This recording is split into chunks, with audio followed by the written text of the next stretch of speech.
Je suis prêt. Je cherche mon texte. Ah, tout putain, nous, c'est tout, là. Vous pouvez y aller quand vous voulez, les gars. Ben non, mais c'est lui. Faut qu'il check son texte. Il se rappelle pas que c'est bonjour. C'est... Tabarnak. Incroyable. Ouais, on colle. Mais oui, bonjour, je suis Éric Normand-Carmel.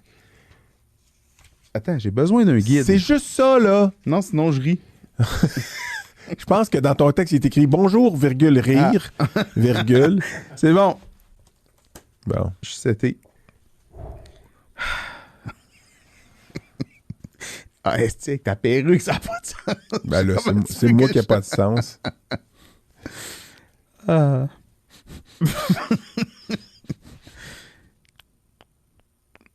Bonjour. Je faisais des petits bruits de go, go, bonjour, go, go, go. Ça a été, je sais que t'es capable, je le sens. OK, avec une face genre super sérieuse. Tu t'appelles Éric Normand-Carmel. Bonjour, je suis Éric. Colin, c'est pas drôle, hein? Et je suis Louis-Philippe Delorimier. Oui, avec des cheveux de Oui, couleur. aujourd'hui, nous portons des cheveux. Pour cette intro, Ah oui, nous ça a pas sommes, rapport. nous sommes, non, ça n'a pas du tout rapport. Nous sommes tous deux médecins vétérinaires et Non. nous vous présentons du coq. Alan, le podcast qui lève le voile sur la médecine vétérinaire et tout ce qui l'entoure. Puis définitivement, Ok, on pourrait à un attends, moment donné on décider. prend Non, ça. non, on pourrait décider qu'on peut éventuellement décider qu'on fait ça différent, mais là, c'est ça. C'est ça. On est le podcast qui fait le voile, qui lève le voile sur la médecine vétérinaire et tout ce qui l'entoure. Et aujourd'hui, Éric, Qu'est-ce que dans tu cet suggérais comme épisode, changement? dans cet épisode, je suggérais qu'on continue. Est-ce Nous que recevons Émilie L.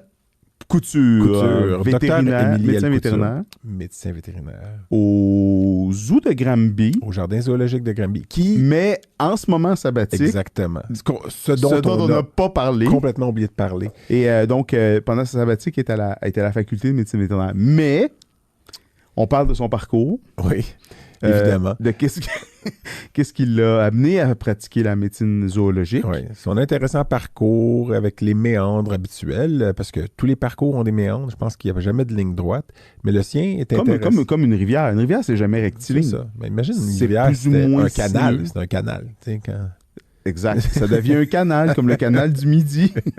ou le canal La Chine, pour être plus proche. Donc, on parle de son parcours. Mais on parle aussi de l'aspect conservation, faune, Mm. une seule santé, Mm. notamment avec ses projets dans le Nord. Ouais, ben ça fait partie de son parcours d'ailleurs, mais durant sa résidence, son mentorat, on parle d'un peu de Stéphane Lair aussi, qu'on salue, qui était son mentor, puis des projets qu'ils sont allés faire dans le Grand Nord avec les populations Oui, locales. Travaille avec les mammifères marins, beluga, justement, dans le Grand Nord, baleine noire, dans l'estuaire du golfe du Saint-Laurent. Oui. D'entrée de jeu, je pense qu'aussi j'apporte un sujet, une petite histoire à propos de quelque Oui, chose en oui. Italie. Là, mais c'est de l'histoire, hein? On parle d'histoire, puis d'éléphants, puis de choses comme ça. Puis depuis, c'est ça, on parle aussi de, de certaines distinctions qu'elle a reçues Oui. récemment, un prix qu'elle a reçu. Oui, prix de la relève. Exactement. On parle de certaines de ses publications, de l'intérêt que ça a, du fait que, écoute, on passe du coq à l'âne. Mais c'est important de spécifier que cet épisode est rendu possible grâce Oui, à participation de notre partenaire Purina, oui, Veterinary Diet. spécifiquement Purina Veterinary Diet, PVD, donc qui est, bon, Nestlé Purina, c'est la compagnie qui... Oui, Non, mais d'ailleurs, ça me fait penser qu'on avait un auditoire oui, pour cet épisode-là, pour c'est la cet première épisode-là, fois. ouais. Puis, assez nombreux. ouais. Et puis, on avait pendant une certaine partie de l'épisode un cacatoès. Oui, un cacatoès. Vous entendrez peut-être en arrière-plan. Là, c'est très... faut être attentif. Attentif, oui. Attentif. Portez attention. Donc, mais encore, merci infiniment à Nestlé Purina. Oui, de nous faire confiance pour ce partenariat. Oui, et c'est très apprécié parce que sans eux, rien de tout cela. On ne se serait pas rendu à 20 quelques. C'est ça. Hein? 18 plus 7, là. 25. En fait, c'est l'épisode 25, là, celui d'Émilie. J'imagine. En tout cas, jalon. puis, on rappelle que ça a été enregistré. On enregistre ça. On est au début décembre 2022. Mais on essaie, je pense qu'on est pas mal intemporel, là, celui-là. Donc, place à tous et toutes, au spectacle. spectacle. Lance le voile. générique. Levons le voile.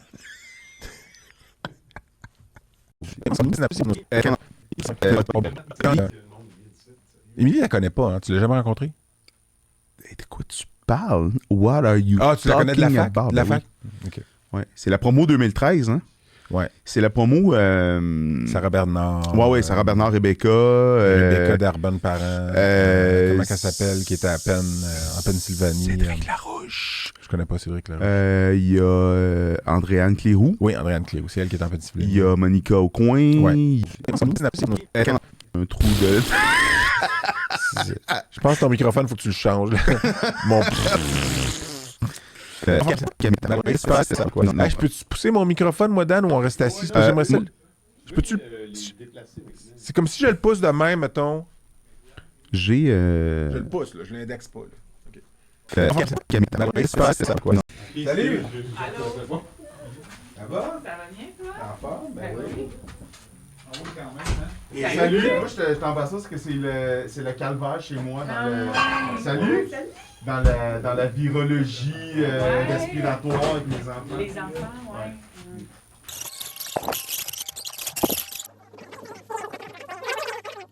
On nettoie les verres Purina. Allô? C'est ce que j'allais faire. Dan, Salut. c'est lui, Dan, son nom de famille, c'est à la console. Salut. À la console. Ça va bien? Avec toi? Oui, ça va bien. Content de te rencontrer. Est-ce que c'est une bonne idée de donner un café fort à Non, Louis-Philippe? non, c'est pas une bonne idée. C'est une bonne idée, je me suis couché à 3 heures. 3 heures, ça, hein? Je faisais du travail de recherche sur elle, puis sur l'autre qu'on voit après. L'autre. J'aurais dû étudier quelque chose. Oui, tu vas voir.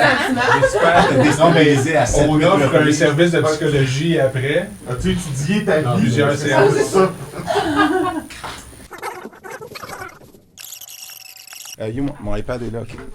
Yo!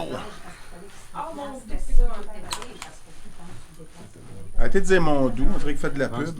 Ouais, revue tes fesses. Ouais. 5 Casimir. Ouais, c'est bon. C'est bizarre, mais c'est bon. C'est bizarre, mais c'est bon. C'est bizarre. Hey, j'entends rien à droite.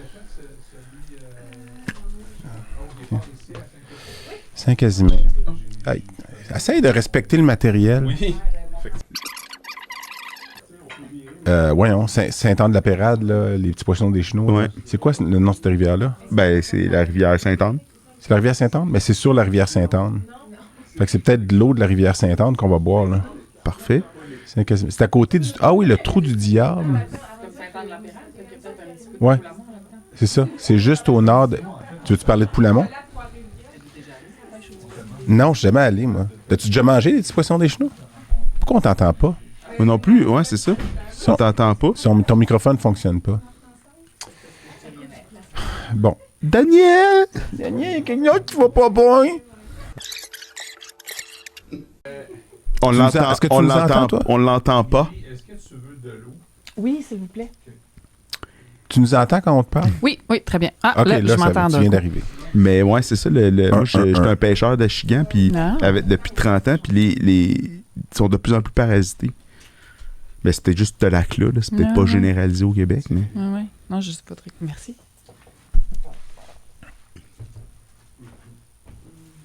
Ça, c'est mes notes sur Émilie. Ah, t'en as beaucoup, toi aussi.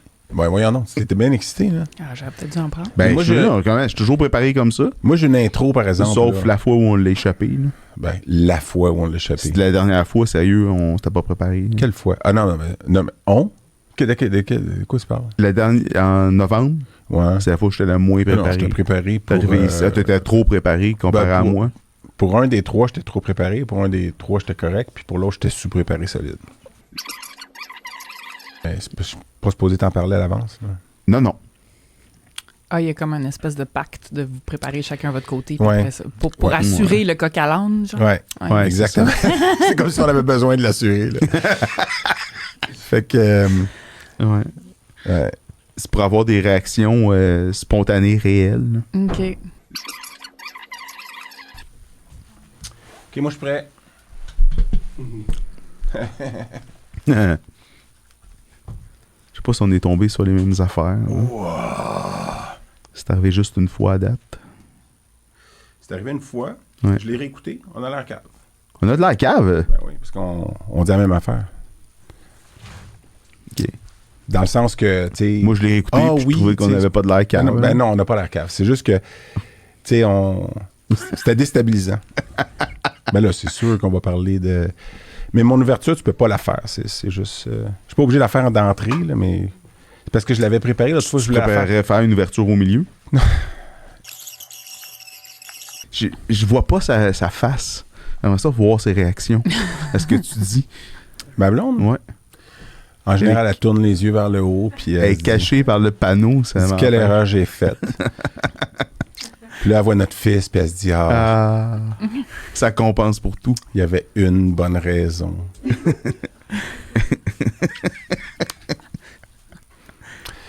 Non, mais j'ai hâte, là, tu sais. Je veux dire, il y a de l'histoire, là. Il y a de l'histoire, de la science, des animaux. C'est tout mélangé. Y a-tu un petit peu de sexe? Il y a du... Ben, sûrement, là, tu sais. Dès qu'il y a des animaux puis des humains, il y a du sexe. Oh, Ça vient c'est... Hey, boy! OK, c'est un... Non, mais ce que je voulais dire, c'est que... c'est vrai que ça sonnait bizarre, mais c'est parce qu'ils ont tous été engendrés, c'est ça que je veux dire. Je parlais pas de zoophilie, là. Je parlais juste du fait que... Ben oui, il y a des animaux puis il y a des humains. C'est sûr qu'il y a du sexe. Nous avons tous une mère, là, tu sais, je veux dire... Ah oui, on est tous sexués. Je Non, mais comprends pour ce que vrai, tu à veux chaque dire. fois que tu te fais souhaiter joyeux anniversaire, comme toi hier, c'est ça fait tant d'années que t'es sorti de ta mère, tu sais, je veux dire, c'est ça que ça veut dire. Oui. Ça devrait être ta mère qu'on félicite, là. Tu sais, quand c'est ta fête, c'est merci maman pour il y a, je sais pas combien. Toi, t'as quel âge, là? Mais je dis pas, c'est un secret. T'es pas une fille, t'as le droit de le dire, là. Je veux dire, inquiète-toi pas. Inquiète-toi pas, c'est que... On n'a plus le droit de dire ça, hein. Ben oui, tu sais pas, peut-être que je m'identifie comme un genre féminin. Tu présumes beaucoup trop de choses, je trouve. Je fais ça. Combien d'éléphants? Par contre, je t'ai amené une petite surprise pour le dernier, parlant de je m'identifie comme une fille. Là. Je t'ai amené une petite surprise Ouais, dont on avait... T'as vu, ouais. Ouais, j'ai zioté ça. Mais ça, c'est complètement ridicule, hein, tu sais, je veux dire. Nos idées, je veux dire. Dan, moi, je pensais que t'étais prêt, là, pis tout, là. Pas long, ça va pas long. Qu'est-ce qui se passe, là? Presque. Moi, je suis sûr que tu fais juste semblant de tourner des affaires, là, pis que... Check les...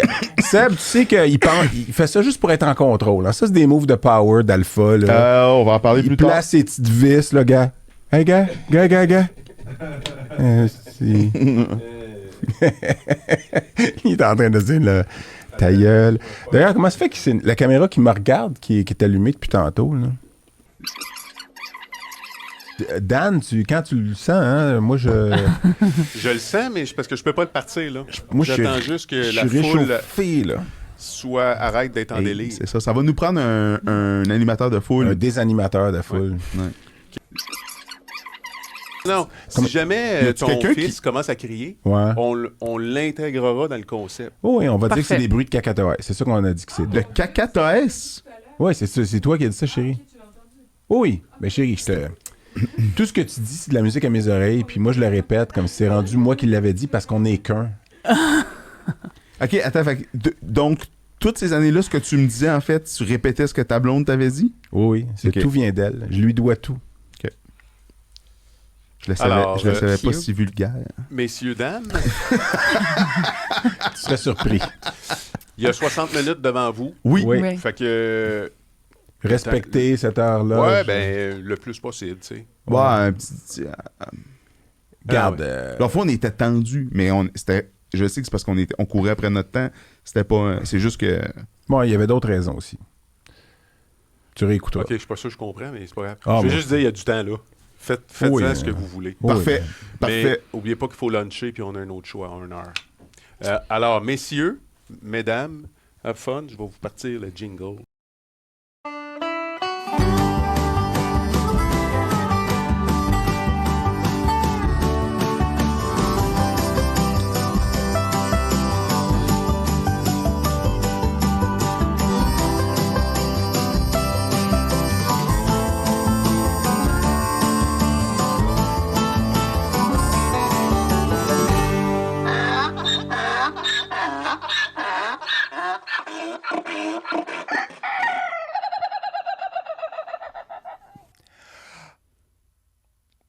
Je pense...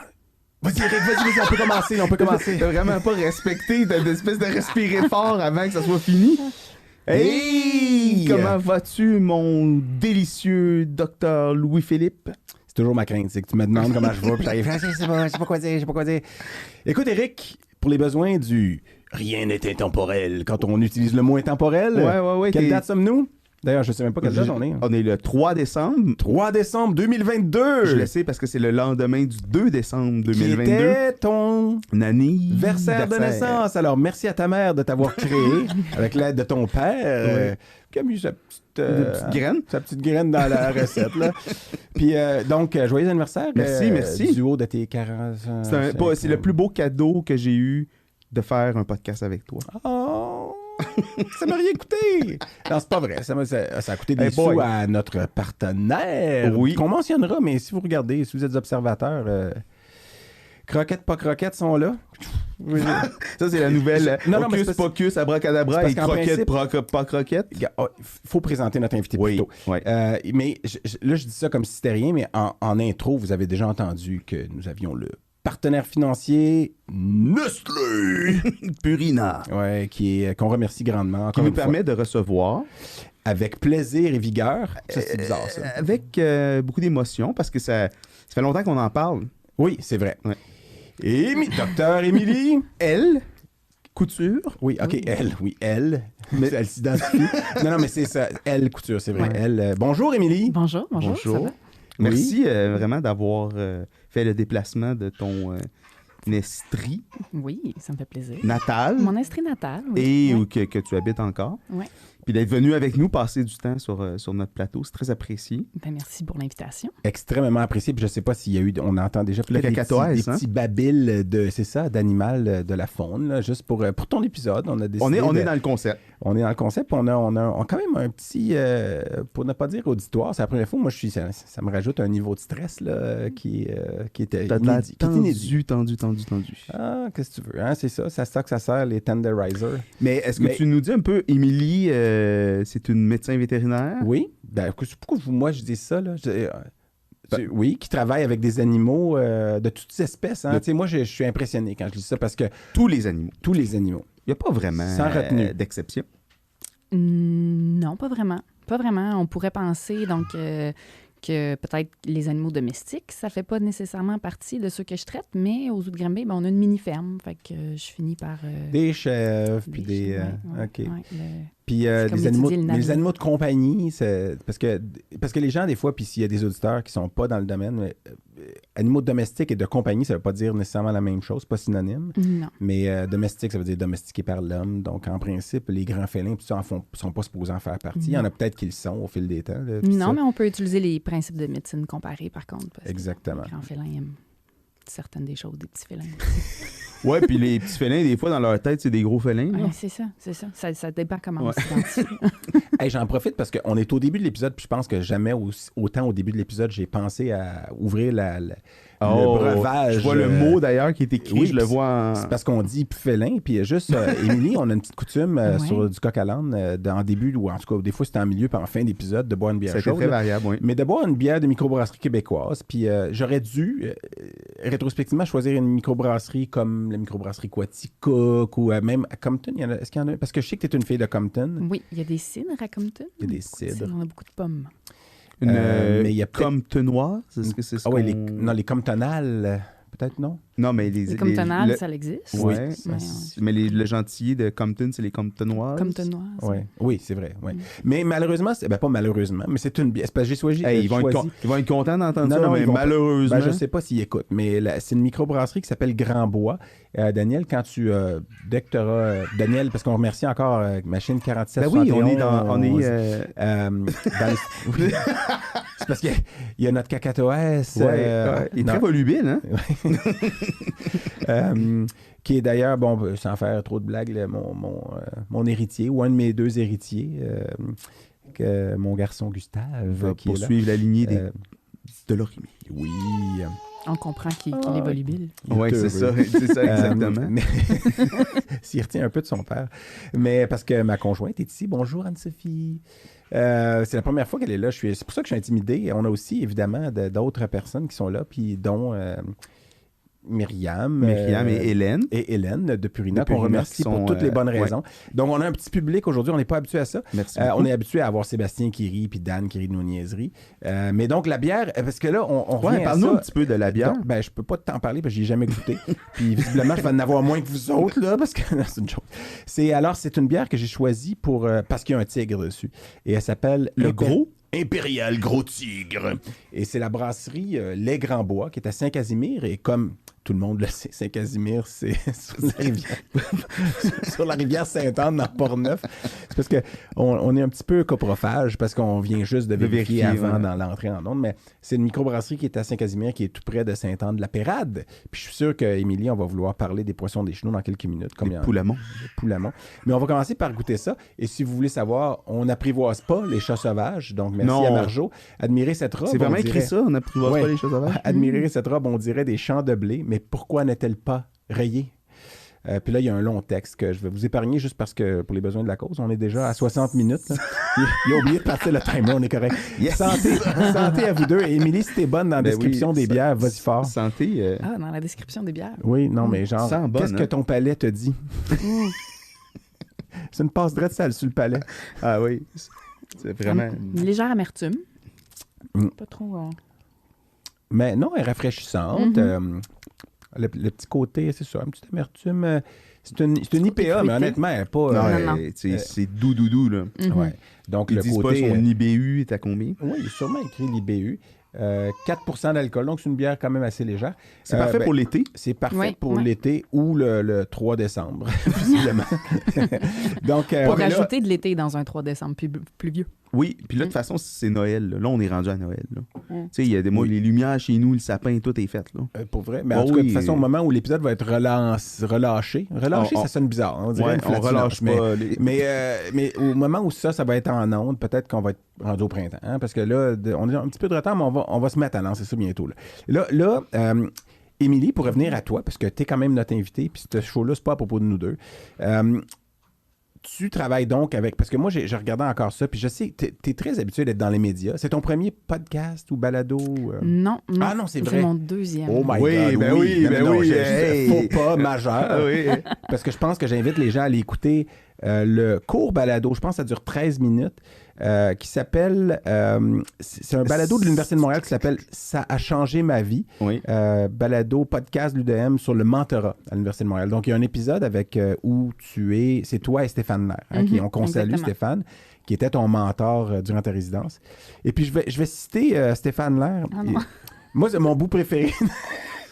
On a parlé pendant, je pense, 1h15 hein, pour ces 13 minutes-là, puis ils ont vraiment choisi leur montage, citation. sont forts au montage, parce que la citation que moi j'ai ressortie, c'est, ouvrez les guillemets, « Émilie, c'est un peu comme une poule pas de tête qui court vers une falaise. » Fermez les guillemets. Mais la bonne chose, c'est qu'on t'entend rire en arrière, parce qu'au début, je l'écoutais, puis je pense qu'il y avait du bruit de fond quand moi je l'écoutais. Je me suis dit, mon Dieu, je Non, peux mais pas- attends, parce que la suite de ça, c'est... Mais, Il dit... que t'arrives à Effectivement. voler tes propres ailes. Oui. Puis là, toi, tu toi, dis, tu c'est une dis- drôle d'image, une poule pas de tête qui vole.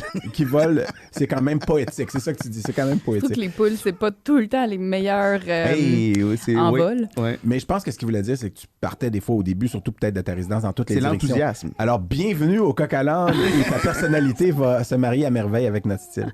Mais donc, ton deuxième podcast, mais ce que là où je voulais en venir, des fois, il y a trop de lèvres puis de langue dans ma bouche, mais là où je voulais en venir, c'est que tu es souvent interviewé par les médias. Tu as beaucoup Ben, en fait, d'interventions médias. on n'a pas dit, parce que spécialiste en médecine Oui. zoologique. Oui. Déjà, Mais- ACZM, Oui, American exactement. College of Zoological Medicine. Ouais, Tout à fait, exact. tout à Mais fait. donc, Depuis tu es 2020. vétérinaire au zoo de Granby. Oui, Au Jardin Zone. zoologique de Granby. zoo de Granby. Est-ce que Jardin zoologique, c'est mieux que zoo? Il y a une évolution un peu, hein, puis je pense qu'il n'y a pas de... Il n'y a pas de mot péjoratif dans... Non, ben si tu regardes l'ensemble des institutions zoologiques, là, il y a des variations en termes de nom. Parc zoologique, zoo, jardin zoologique, j'essaie de penser biodôme. Tu sais, Ouais. donc, il y a plusieurs manières de... Espace pour la Mm. vie. Tu sais, Ouais. ça sonne bien. Non, la raison pour que je dis ça, c'est qu'un Ouais. zoo, tu sais, c'est un vrai zoo. Tu sais, ça peut sonner péjoratif des fois quand on utilise l'expression, alors que jardin zoologique, ben là, il y a des gens, puis on va peut-être pouvoir parler de comment on se sent à Dans propos un des jardin, animaux. on cultive. Oui, dans un jardin cultivé, mais comment on se sent à propos des animaux qui sont maintenus dans des endroits comme ça. Puis je sais que même si tu travailles là, tu es là pour leur bien-être. Toi, tu es là évidemment pour s'assurer qu'ils sont en santé. Ben, Mais on a eu la discussion déjà sur collection, puis tu sais, Oui, collection. termes-là. Mais tu as été aussi donc dans la vie secrète des animaux, qui est un... Je suis désolé, on le nourrit à chaque jour, puis tout. Là.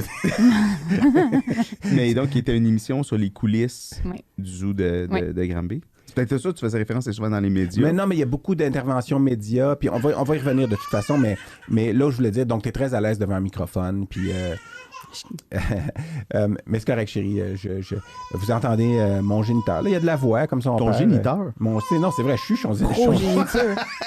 Merci, c'est pourrait. ta progéniture. C'est ma progéniture, ouais, c'est vrai. Mais non, je suis troublé par ça. Mais j'ai une petite intro. Vous allez écouter, je vais juste vous raconter une histoire. Puis en fait, c'est de l'histoire. Parce que ma conjointe, qui est en train d'essayer de calmer mon fils dans les coulisses, et moi étions, cet été, on est allé visiter sa famille. Hein, elle est française. Donc, on est allé en France voir sa famille. Entre autres, et visiter certains endroits, manger des huîtres. Et on est allé en Italie pendant 10 jours. On est allé... c'était la portion vraies vacances, parce que rencontrer la famille, puis aller dans un mariage autour de Paris, c'est pas toujours des vacances reposantes. Puis on était sur le bord... à la jonction entre l'Ombrie et la Toscane. Okay. Puis l'Ombrie, c'est un des départements, ou en tout cas une des régions d'Italie qui n'a pas d'accès à la mer. Donc, c'est vraiment au centre. Ils appellent des fois le cœur... Le nombril de l'Italie? Le nombril, non, ils l'appellent le cœur vert de l'Italie parce que c'est aussi très agricole. Puis ça. Puis à l'endroit où on était, il y a un lac qui s'appelle le lac Trasimène ou Lago del Trasimeno en italien. Puis nous, on était juste sur le bord du lac Trasimène dans un petit village qui s'appelle Tuoro. Puis ça s'appelle Tuoro sul Trasimeno. Puis sul, ça veut dire sur le. Fait que je suis comme, il parle québécois, tu sais, sul Trasimeno. Puis ça me faisait bien rire. On était à Tuoro sul Trasimeno. Puis moi, c'est un village, c'est minuscule, mais tu sais, en Europe, comme partout, il y a de l'histoire, tu sais. Puis si tu cherches un peu, ben, tu vas trouver des choses intéressantes. Mais pourquoi vous êtes ramassé là? Tu as ouvert une carte, tu as fermé tes yeux, puis tu as pointé? Non, on voulait pas être trop proche de, mettons, Florence. Puis on est allé voir, évidemment, ces beautés, ces villages, puis villes médiévales-là. Puis, tu sais, si vous êtes déjà allé ou tu es déjà allé en Italie. Oui. Puis c'est beau, tout ça, mais on voulait que ça soit 10 jours de vacances, mais on a fait des petits périples. Puis je pense que peut-être dans un autre épisode, j'ai parlé du haricot du lac Trasimène, ou j'ai pas parlé de ça. Oui, parce qu'il y a un... Je sais pas, tu m'en as parlé. OK, je t'en ai parlé à toi, mais il y a en tout cas, je vais faire une histoire courte. C'est que à l'endroit, à Tuoro sul Trasimeno, en 2017 avant Jésus-Christ, il y a eu Hannibal, qui était un général carthaginois, qui a battu l'armée romaine, qui était vraiment l'armée la plus forte au monde, tout ça, dans ce qui s'appelait la Seconde Guerre punique. Là. Puis là, je veux dire, je n'êtes pas historien, moi non plus, mais dans une embuscade. Il avait fait une embuscade, mais juste sur le bord, en fait, littéralement, où est-ce que nous, on se trouvait. Puis dans cette bataille-là, il y avait 15 000 Romains qui étaient morts. Puis ils avaient profité là, de... L'embuscade il y avait de la brume, parce qu'il y a toujours de la brume. Où on était le matin, il y a de la brume, il y a des oliveraies, là, puis on voit le lac, puis c'est super beau, là, mais j'imagine quand tu te fais varger dessus par une armée avec Hannibal à la tête, c'était moins le fun, mais puis moins féerique. Mais il y avait donc 15 000 Romains qui étaient morts, puis 5 000 soldats de l'armée d'Hannibal, qui incluaient des Gaulois, parce que lui, s'était déplacé, puis il avait amené avec lui des armées qui n'aimaient pas les Romains. Mais son trajet pour se rendre au lac Trasimène, qui est quand même dans le centre de l'Italie, il était parti là, de l'Espagne, il avait traversé les Pyrénées, puis il avait traversé les Alpes avec une armée de dizaines de milliers d'hommes. Mais plus important puis intéressant que ça, il y avait aussi des chevaux, évidemment, il y avait de la cavalerie. Puis il avait traversé les Alpes, il était monté en haute altitude pour éviter les troupes romaines qui, eux, étaient en bas des Alpes et qui bloquaient l'accès vers l'Italie, tu sais. Puis il avait décidé, on va passer à travers la montagne, ils nous arrêteront jamais là. Puis effectivement, les Romains n'étaient pas dans les montagnes, ils ne passeront pas là avec leur armée. Puis l'armée d'Hannibal, sais-tu qu'est-ce qu'elle avait de particulier en 218 avant Jésus-Christ? Tu as déjà entendu parler de ça, Émilie? Non. Tu vas voir, ça va devenir intéressant dans 8 secondes. 7, 6. Puis alors, il y avait dans son armée 15 000 chevaux, bon, OK, 30 000 hommes, OK, quand même, et 37 éléphants. Là, c'est pas clair, c'est des Ouais, éléphants. mais les éléphants, il arrivait d'Asie. d'Espagne. Oui, mais Il venait de où, ces éléphants-là? Je suis carthaginois, je dis d'Espagne, mais c'est ça. C'était les éléphants d'Asie, il y avait peut-être des éléphants d'Afrique, c'est pas clair. Là. Bon, les historiens, c'était en 217 avant Jésus-Christ. Mais 37 éléphants. Puis lui, il servait ça dans son armée, c'était le seul à faire ça, comme des tanks un peu, là, des tanks vivants. Puis ça impressionnait les populations qui ne savaient pas c'était quoi cette affaire-là. Ils fonçaient dedans, les éléphants puis probablement que les éléphants se faisaient blesser, puis c'était une utilisation contre leur gré, là, mais il reste qu'ils avaient traversé les Pyrénées et les Alpes avec 37 éléphants puis 15 000 chevaux. Puis ça, c'est les historiens de l'époque qui racontent ça. Puis tu sais, ça se ramasse dans l'histoire. Puis à un moment donné, tu te dis, c'est-tu vrai, c'est-tu pas vrai? Ils sont passés par où exactement? Puis il y a des historiens qui débattent par quel col sont passés. Puis il y a toutes sortes de théories. Puis ils ont traversé les Alpes avec ça. Puis on disait qu'il y avait 3 douzaines d'éléphants, donc 37. Là. Il y en a qui disent 37, environ 35, 37, je sais pas, qu'ils utilisaient comme des tanks. Donc, les historiens ne s'entendent pas sur le tracé exact. Je viens de dire ça, je me répète parce que là, finalement, je m'en souvenais, puis j'ai pris des notes pour rien. Puis il y a une dizaine de trajets possibles dans les cols, dans les Alpes, tout ça, puis qui sont jugés possibles, incluant entre autres le col du Petit Saint-Bernard, là, un petit clin d'œil au chien Saint-Bernard, parce qu'il y a le col du Grand Saint-Bernard, le col du Petit Saint-Bernard, puis depuis 2004, il y a une équipe dirigée par Dr. Bill Mahoney de l'Université de York à Toronto qui investigue, essaie de voir par où sont passés. Puis lui, il va à chaque année, puis ils prennent des échantillons de sol, tout ça. Puis dans un des cols qui s'appelle le col de la Traversette, ils ont trouvé dans une tourbière, puis c'est en haute altitude, je ne me rappelle pas exactement à quelle altitude, mais une zone plus remuée. Puis ils prennent des carottes de sol. Puis dans les échantillons, il y avait... ils notaient que la zone était plus remuée, puis ça pouvait correspondre au passage d'une armée avec des dizaines de milliers d'humains et d'animaux. Puis ils voyaient que c'était vraiment dans ces endroits-là, puis avec des soldats, chevaux, peut-être éléphants, mais tu ne vas pas dire qu'il y a eu des éléphants.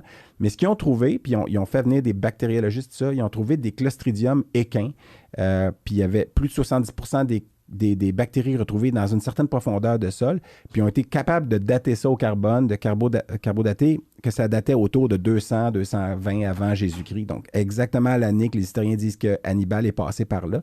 Puis c'était des Clostridium équins. Ils n'ont pas pu confirmer qu'il y avait des éléphants.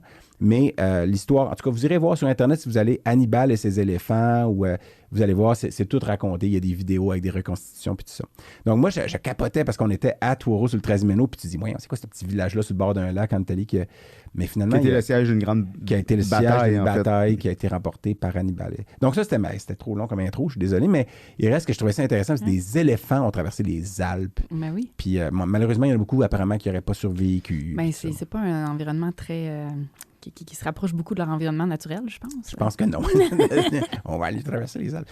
On revient à toi, Émilie. Oui. Évidemment, c'était mon intro pour parler des animaux. Éric? Ouais. Non, mais je vais faire un lien avec ce que tu dis parce que j'écoutais un podcast récemment justement sur la première fois, par exemple, qu'il y a une girafe qui est allée au zoo de Paris, où je sais pas, ça s'appelle les jardins puis c'est vrai, tu te rapportes à une époque où les gens voyaient ces animaux-là, puis il n'avait aucune idée c'était quoi, il n'a jamais entendu parler. Oui, c'était un peu du essai-erreur aussi en termes de garde en captivité. Exactement. Eux, je pense qu'ils avaient un couple, il y en a un des deux qui est décédé, l'autre a vécu plus longtemps. Mais ça me ramène à la mission, en fait, des zoos d'éducation. Puis ça, c'est quelque chose aussi, ça ressortait aussi dans le podcast que tu as fait avec Stéphane, ta contribution à la formation des futurs vétérinaires, puis aussi résidents ou des internes, tout ça. Donc, c'est une mission importante, une partie importante de la mission du zoo de Granby. Oui. C'est sûr, on parle d'éducation. C'est sûr que moi, comme vétérinaire au zoo de Granby, on parle, comme tu l'as mentionné, de l'éducation de la prochaine génération de vétérinaires, un peu sur ce monde-là, mais aussi une fonction d'éducation auprès du public qui vient au zoo. C'est quoi notre rôle? Moi, plus précisément, c'est quoi mon rôle au niveau de la santé de la collection, au niveau du bien-être animal, puis de publiciser un petit peu c'est quoi les soins qu'on apporte aux animaux là, qui sont sous nos soins, là, bref. Là. Mais donc, c'est encore important d'avoir des zoos en 2022? Bien, je pense que oui. Il y a... on voit qu'il y a on est une population qui est de plus en plus urbaine. Il y a une certaine déconnexion avec le monde animal. Je pense que d'avoir cette proximité-là avec des connexions animales peuvent nous rapprocher un peu. Puis il y a beaucoup de personnes qui, on entend des fois parler un peu de pourquoi on a une mini-ferme au zoo. Bien, il y a beaucoup de personnes qui viennent de la ville qui n'ont jamais vu une vache. Puis je pense que si on perd cette connexion-là avec le monde animal, on a beaucoup plus de difficultés à se transposer avec ce qui se passe encore plus loin. On a tendance, comme humains, à se conscientiser de ce qu'on est capable d'identifier puis de connaître. Quand on est capable de mettre un nom, de connaître un animal, bien, peut-être qu'il y a plus de chances qu'on s'attache à l'espèce que cet animal-là représente. Ou qu'on respecte mieux la nature en général. Exactement. Puis, même la faune locale aussi. Puis, D'ailleurs, en ce moment, c'est la COP15, la biodiversité. Oui. C'est un enjeu, puis j'imagine que de connaître, juste d'apprécier cette variation-là du règne animal, ça fait partie des choses importantes dans le... Mais il y a aussi, donc il faut aussi, comme institution zoologique, d'être capable d'amener ce lien-là entre l'individu qu'on garde avec nous sur nos soins et la population qu'il représente. Parce que pour moi, personnellement, un des dangers de ça, c'est que l'arbre finisse par cacher la forêt. Il faut garder... nos intérêts, puis ce qu'on présente en zoo, puis que les gens, quand ils viennent, qu'ils gardent en tête que l'idée derrière ça, c'est de sauver la forêt. C'est plus la même chose qu'au début, qui était de montrer des animaux bizarres. Puis justement, ta girafe de tantôt, c'était peut-être aspect un petit peu spectacle. Alors qu'il y a un aspect de conservation, il y a des espèces aussi en danger que vous... Je sais pas, j'ai lu, entre autres, dans les nouvelles, si vous allez voir avec ton nom, mais il y a la césarienne du léopard de l'amour, tout ça, qui est une espèce qui reste moins de 100 individus sur la planète. Là, donc, puis après ça, il y a des animaux qui pourraient pas être retournés en nature, qui survivraient pas. Donc, si on les remettait en nature, ils mourraient. Ben là, tant qu'à ça, on les garde dans un endroit où ils sont en... Ils ont un certain bien-être, là, puis vous en prenez soin. Puis je pense que l'exemple de la girafe est bon. Pour moi, je vois vraiment les zoos comme quelque chose qui évolue en termes de temps. La mission des zoos maintenant, des zoos accrédités dont le rôle est de participer à préserver le monde animal, si on veut. Donc avant, on partait vraiment d'un spectacle. Puis là, il y a une évolution. Puis il y a une évolution dans la mentalité qui est continue. Je pense que pour toute chose dans la vie, pire erreur qu'on peut faire, c'est de dire que c'est un milieu qui est parfait parce que ça veut dire que tu arrêtes d'essayer de l'améliorer. Puis, notre rôle, c'est de continuer à faire évoluer ça. Donc, tu sais, moi, je le vois. Donc, j'ai travaillé, ça fait 5 ans que je travaille au Zoo de Granby. Il y a une évolution, il y a des questions qui se posent au niveau de la collection. Donc, tu sais, pourquoi est-ce qu'on garde telle espèce? Est-ce que c'est une espèce qui a une valeur en termes de conservation? Est-ce qu'on peut contribuer? Donc, vous ne faites pas ça en vase clos, vous communiquez avec les autres. Évidemment, vous avez un réseau oui, c'est ça. Puis c'est des questions, des fois, d'éthique ou en tout cas de philosophique, est-ce que c'est certain. Donc, nous, on est une institution accréditée. On fait partie d'un réseau plus vaste de zoos, de l'AZA, oui.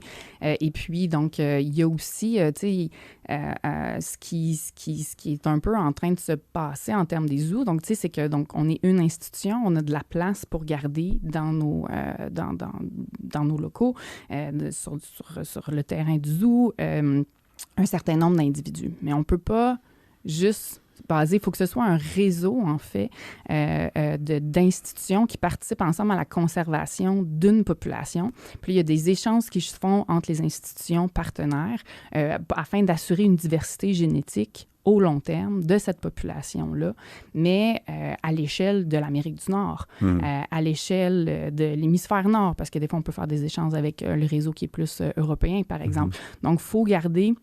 Oui, on va garder certains individus d'une espèce, mais on ne serait pas capable de garder une population qui est saine au niveau démographique et génétique si on conservait, si on faisait juste reproduire ensemble les léopards des neiges du zoo de Granby. Donc, il y a des échanges qui se font, puis il y a des organismes, donc en faisant partie de l'AZA, qui nous aident à dire, en regardant l'arbre généalogique de vos individus, si vous paierez votre rejeton femelle de votre couple avec tel individu d'un autre zoo, ça va assurer une variabilité sur le long terme.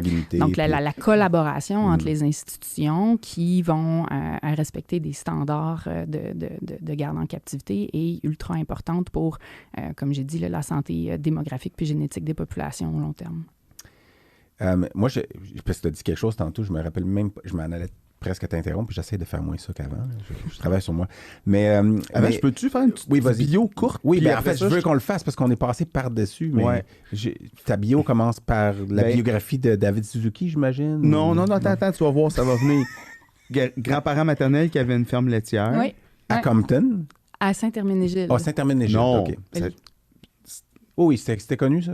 C'est proche de Saint-Edwidge. Oui, Saint-Edwidge. Ouais. C'est pas loin. C'est ça. Parce qu'on réfère à un ancien... en fait, un invité qu'on a eu dans un épisode précédent, Dr. Vincent Caldwell, qu'on salue, qui est à Saint-Edwidge et qui est un Edwidgien notoire. Et qui a probablement traité sur la ferme de mes grands-parents maternels. Oui. Ouais. Et donc, tu commences par aller en biologie. Oui. Tu fais une année, tu es plus biomoléculaire. T'as fait qu'une année? Oui. OK. Puis là, tu te rends compte que tu as besoin de quelque chose de peut-être un peu plus manuel ou un peu plus sur le terrain ou en pratique. Donc, tu finis par rentrer en médecine vétérinaire. Exactement. Promo 2013. Oui. Puis là, il m'a dit... Parce que quand je regardais la mosaïque de la promo 2013 hier, puis il y a beaucoup de gens qui ont fait une spécialité dans ta classe. Ouais.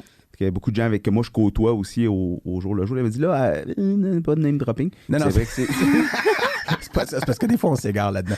Mais on peut les saluer. Il y en a vraiment, mais il y en a vraiment beaucoup. Fait que je voudrais pas n'oublier dans le lot, mais c'est une grosse promo. Non, dans ce temps-là, on est mieux de pas en dire. C'est ça, exactement. Mais tu sais, je regardais les visages, puis vous étiez jeune sur votre mosaïque. C'est comme si c'était vieille à cette heure. C'était drôle. Non, mais je pense que c'est la promo de première année que moi j'ai. Fait que c'est troublant pour certains. La vieille, mosaïque avec les codes. Oui, c'est ça. C'est troublant pour certains d'entre vous.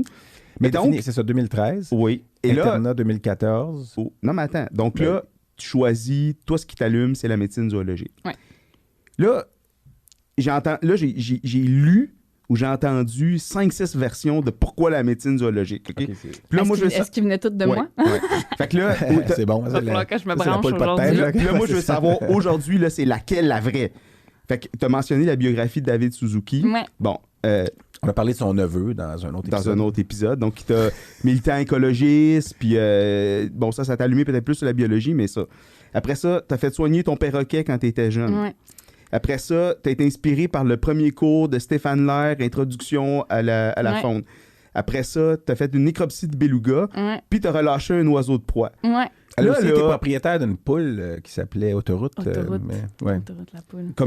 Ça, c'était pendant que tu étais étudiant? C'était, si je me rappelle bien, dans ma 3e année de médecine vétérinaire. Mais là, t'avais déjà fait ton choix ou t'étais en... Oh, non, oui. Non. Je pourrais revenir sur Autoroute sous peu, mais en fait, je pense que c'est toutes ces réponses. C'est laquelle de ces vraies affaires-là? C'est toutes ces réponses. Je pense que ce qu'on est comme individu est multifactoriel et beaucoup d'influence. Fait que c'est la somme de nos parties et non pas... Mais aussi, il y a eu un oncologue qui a traité le chien de la famille qui avait beaucoup influencé ça. Quoi? Oui. C'est la somme de toutes les parties et non pas quoi? La somme d'une partie des parties? Non, des fois, je commence des choses que je finis pas, là. Ça inclut des recettes, là. Fait qu'elle elle a fait soigner un de ses chiens en oncologie. Ouais. Puis elle s'est dit, c'est pas pour moi, visiblement. Non, elle s'est pas dit ça. J'étais à ce moment-là dans ma résidence déjà. Donc, mon parcours était je faisais juste une blague. Oui. Mais non, mais ça a été très, très apprécié. C'est ton chien, le chien de c'est Mika, c'est ça? Miko, excuse. Puis est-ce qu'il n'avait pas déjà mangé des corps étrangers? Non, il s'est rendu à l'âge vénérable de 14 ans sans vraiment grand problème de santé. Outre, il y avait eu un épisode avec un porc-épic dans sa jeunesse, mais c'était tout. Mais c'est pas lui qui avait mangé des corps étrangers qu'il avait fallu... Non. Ah. Mais en tout cas, peut-être que je me trompe de patient, mais il y avait une tumeur du sac anal. Oui, exactement. Qui a été opérée puis qui a été... Non, il n'y a pas eu d'opération. C'était la moindre de ses soucis au stade où ça a été détecté. Okay. Parce qu'il était parce qu'il y avait âgé, 2 autres tumeurs en même temps. C'est juste parce que... Oui, quoi, on parle rarement de ma spécialité. Oui, c'est juste que Lou Phillips, il a la chance de nous rappeler à quel point c'est le maître de la palpation transrectale.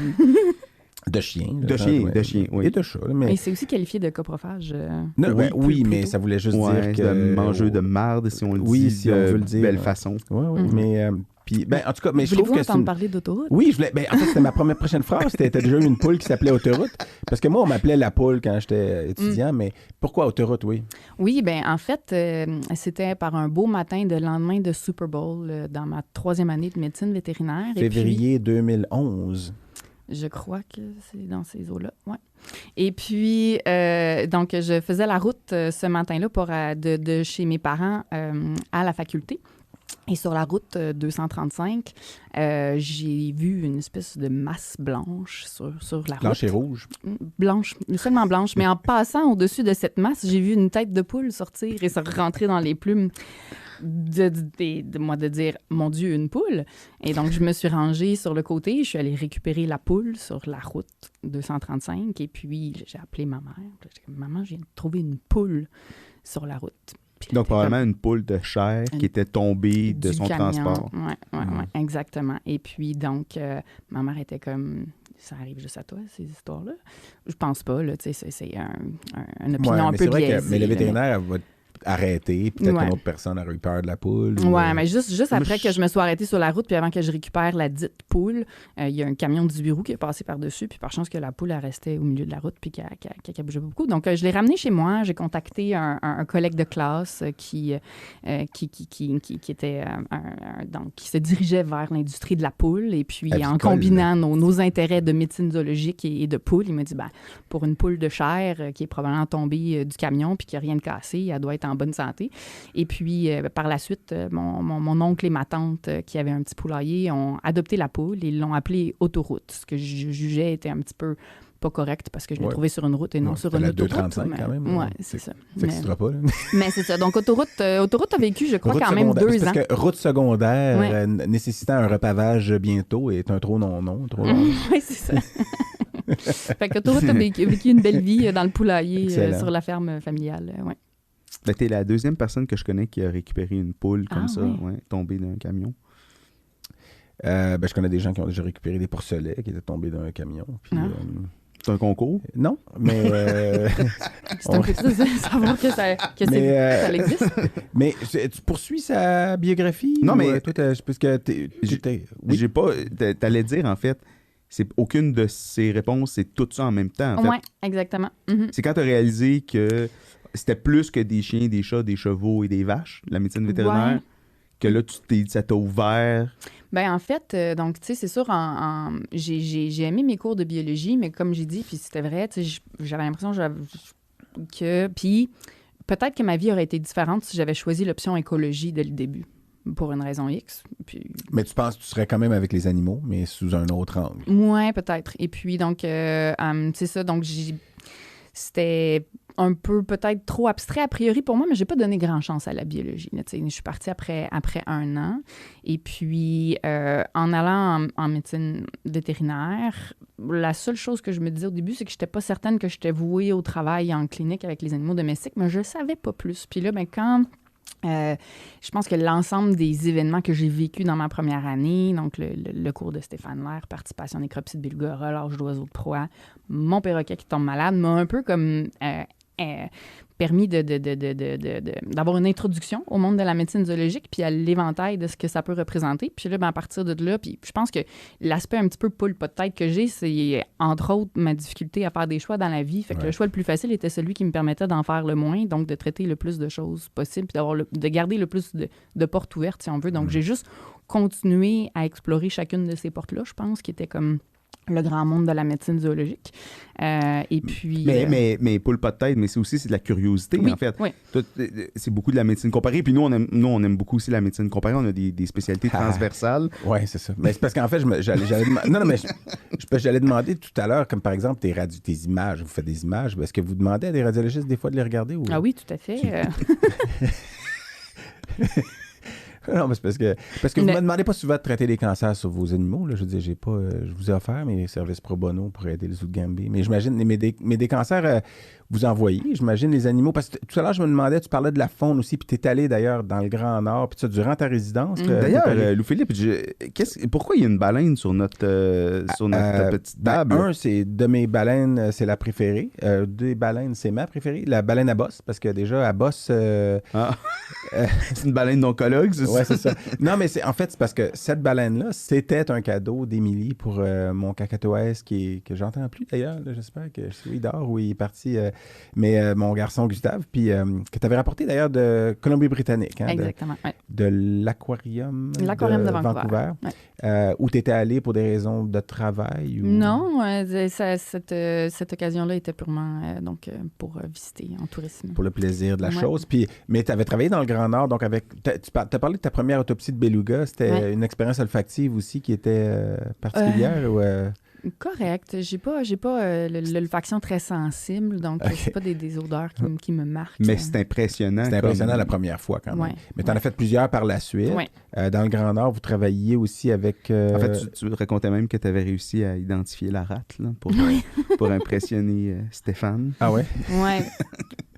Mais dans le Grand Nord, vous avez travaillé aussi pour finir la parenthèse ou à la continuité du Grand Nord, c'était là-bas, vous taguiez des belugas aussi. Là. En fait, j'ai participé à 2 différents projets dans le Grand Nord, donc avec la même équipe. Donc, un projet qui était l'évaluation de la santé des belugas de la mer de Beaufort, et puis, donc, qui consiste en fait à faire des nécropsies d'animaux qui sont chassés lors pour la subsistance. La chasse traditionnelle de subsistance là, des communautés autochtones là-bas. Donc, ce projet-là est très intéressant, puis je vais y retourner d'ailleurs l'été prochain pour faire un suivi de ça 7 ans après, puis voir s'il y a une évolution au niveau de la santé de ces belugas-là. Puis vous évaluez les toxines aussi? Il y a beaucoup de projets. Il y a beaucoup de projets en parallèle. Donc, Pêche Océan Canada suit certains paramètres depuis une 30aine d'années dans cette population-là. Puis nous, on vient un petit peu aider à compléter en regardant donc une nécropsie, en regardant chacun des organes au niveau macroscopique, puis à l'histologie, en recensant un peu la charge parasitaire que ces animaux-là ont. Et puis, il y a beaucoup de projets connexes qui peuvent découler de ça pour mieux évaluer leur état de santé, puis comment ça évolue aussi avec les changements climatiques. Donc là, ce qui va être intéressant, c'est quand on va y retourner, j'espère, l'été prochain, c'est qu'il y a beaucoup de chasseurs des communautés qui notent que les belugas semblent plus minces. Okay. Donc, qu'il y a quelques années? Qu'il y a quelques années. Ah oui. Donc, au fil du temps, donc, il y a beaucoup de connaissances autochtones qui évoluent, puis qui viennent, en fait, aider à supporter des questions de recherche qui sont prises avec les priorités identifiées par les communautés là-bas. Donc, ce qu'on espère aller voir, c'est est-ce qu'il y a une évolution au niveau de l'état de santé de ces belugas-là qui peut expliquer le changement au niveau de l'état de chair qui est noté par les chasseurs des communautés. Est-ce qu'on peut mieux caractériser avec des indicateurs l'état de chair puis l'état de santé des belugas? Puis tout ça peut nous aider à faire des parallèles aussi avec la population de belugas du Saint-Laurent. J'allais parler des belugas du Saint-Laurent parce que dans un autre épisode, on a eu Daniel Martineau qui nous a parlé de ça. Évidemment, ça a été une grosse partie de sa carrière de pathologiste. Mais je me demandais, parce que ces belugas-là dans le Saint-Laurent, eux autres, c'est quand les glaces se sont retirées il y a 20 000 ans ou 22 000 ans. C'est une population, c'est la même espèce, mais est-ce qu'ils sont différents? Est-ce qu'ils sont très différents en termes de taille? J'imagine qu'ils ne mangent pas la même chose. Ceux dans le Saint-Laurent mangent des vers dans le fond. Mais c'est certain que c'est des populations qui sont... Donc, la population du Saint-Laurent comme était un peu séparée des autres populations. Il y a comme 10 000 ans et plus. Là, donc, est-ce que génétiquement, ils ont été étudiés pour voir le degré de oui, d'après moi, génome, oui. Je n'ai pas cette information-là précise en tête, mais oui. Mais c'est certain que les populations de belugas arctiques, un peu, qui sont en santé, parce que c'est pas toutes les populations arctiques qui sont en santé non plus. Mais ça devient une manière c'est quand même les plus proches cousins sur lesquels on peut avoir comme échantillon, plus que les échantillons de biopsie qu'on prend sur les belugas de Saint-Laurent. Mais moi, j'avais le goût de revenir sur les communautés autochtones, parce que quand je lisais les projets que tu étais allé faire, puis tout ça, une de tes forces que les gens disent, c'est que de faire le lien justement avec les communautés locales. Parle-moi un peu de ça, là, ces communautés-là, à quel point ils sont importantes dans ce genre de projet-là. Oui, bien, en fait, moi, personnellement, je pense pas que j'ai beaucoup de crédit. Le crédit va beaucoup à Pêche Océan Canada qui, dans le fond, travaille de concert avec les communautés de la région où j'ai eu la chance de me joindre au projet pendant 4 ans au total, là, sur les 2 différents projets. Donc, et puis, eux ont vraiment développé un partenariat. Donc, les projets de recherche dans l'estuaire du Mackenzie sont un peu sélectionnés en combinant la science et les connaissances autochtones puis les priorités des communautés là-bas. Puis moi, ce que j'ai découvert en allant... donc, tu sais, c'est certain, tu sais, on se met un peu là, dans le contexte de, moi, la première population de belugas que j'ai connue, c'est celle du Saint-Laurent, est en danger, on ne considérerait jamais la chasse de ces belugas-là. Fait que la première fois où je suis allée là-bas, puis donc, c'est un contexte qui est complètement différent.